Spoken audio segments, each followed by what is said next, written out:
I know this time of year can be a time of mixed feelings. The joy of spending time with loved ones can be tinged with stress or sadness. Family dynamics can disrupt the ideal of a harmonious family gathering. Today I'm sharing a framework you can use to support you in feeling peace and ease, regardless of what's happening around you. Let's get started, shall we? Well, hello, beautiful people, and welcome to the Project Joyful podcast. I'm your host, Tracy Tutty, your medical herbalist and high performance coach. So, hey, Project Joyful isn't just about being happy. It's about consciously creating a life you love. It's about remembering how to reconnect with your soul-centered joy. You know, that joy that comes from doing what you love, from living on purpose, and from being in a life that allows you to experience deep joy moment by moment. So hey, let's get started, shall we? So it's our last episode for 2023, and I wanted to gift you a framework that will help you to experience peace over the holiday period. Now, I know this time of year can be stressful as we race to finish our 2023 projects and finish off some things at work. And for some, there's financial stress, and for others, there's relationship stress.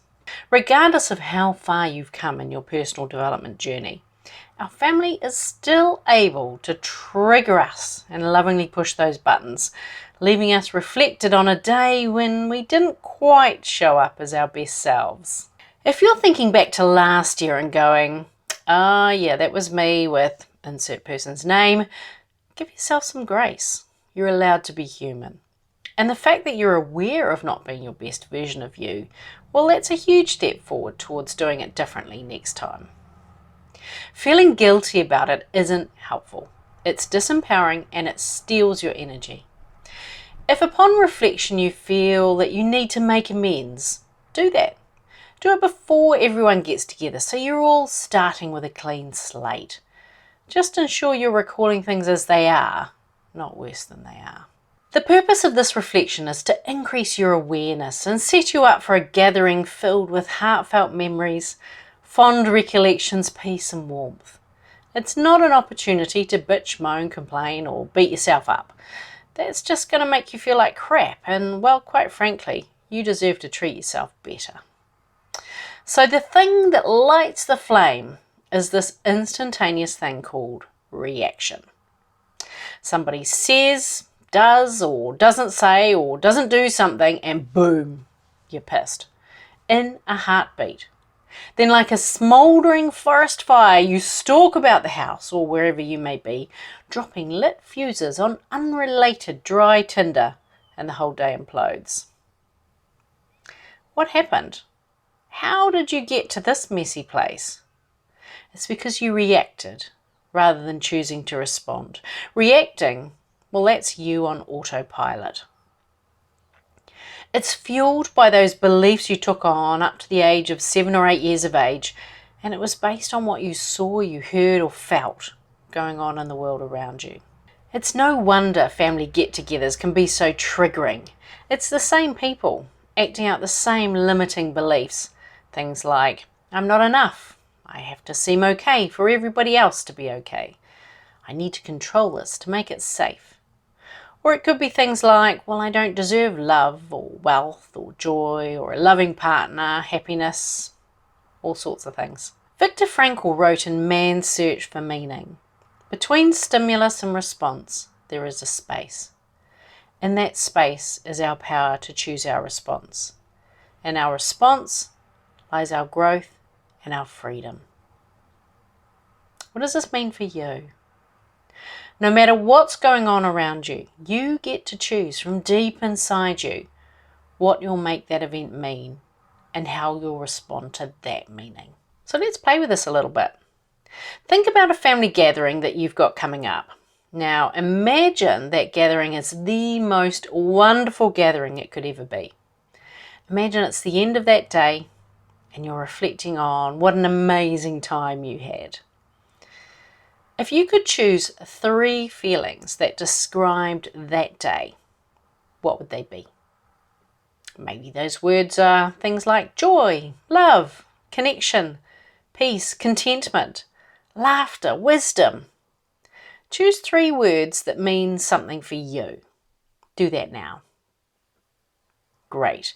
And for each of those words, consider what you could do to bring those feelings into that day. What thoughts would you be thinking that would lead to you feeling that way throughout your family gathering? How would you be showing up and how would you be behaving as a result? Now, to ensure you're not just relying on remembering to be that way, set your alarm in your phone. Go ahead, set 4 alarms for that day. And instead of using the default word of alarm, add your 3 words. Now when that alarm goes off, your phone will remind you how you've chosen to be. When that alarm goes, ask yourself, how am I feeling right now? If it's different to those 3 words, reach for the list of things you can do to generate those feelings or hold that thought in your mind that will generate how you want to feel.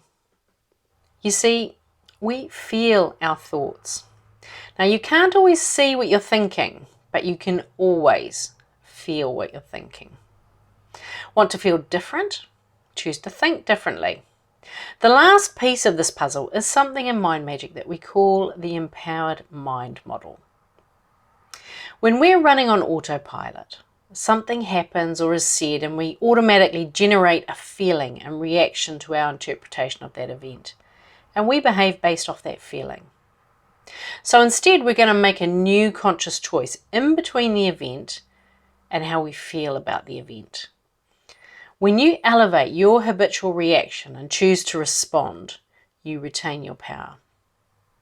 Responding means never again having anything or anyone make you feel anything you don't want to, ever. You get to choose how you want to feel. Now, stuff's always going to happen. Things will always be said. We're not here to stop people acting in certain ways. And we'll always feel something because we're human. You now get to feel that instant feeling and then choose what meaning you want to make it have in order to feel how you want to feel. You get to choose what you want to think about that situation. So here's the framework step by step. So first of all, something happens. Secondly, you notice how the something makes you feel. Third, you interrupt it by choosing to think something different about the situation. Number 4, you feel different. And 5, you choose to respond from the place of your new feeling. And yes, choosing to do nothing is still a response. So remember, choose ahead of time how you want to feel at your next family gathering. And if you need it, use the empowered mind model to choose how you would like to respond in any situation. If you're listening to this and you're thinking that you'd love for 2024 to go a little bit differently to 2023, book a free connection call with me and we'll come up with a plan on how you can do that. The link's in the show note, or if you're on the go right now, check out Revitalize at my website, www.tracytutty.co.nz, and that's TracyTutty. I've loved talking with you this year. We'll be taking a break over the holiday season and we'll return to you on the 28th of January 2024. Until then, I wish you a peaceful holiday season, a prosperous 2024, and safe travels. Sending you lots of love. Bye for now. Hey, thanks for listening to today's podcast. Can I ask you a favour? If our conversation spoke to you today, could you please take a moment to leave a 5-star review? Your review will help people discover this podcast, and together we can create a world where there's even more love and more laughter. And if you want to hear more from the Project Joyful podcast, just click the subscribe button. Bye for now.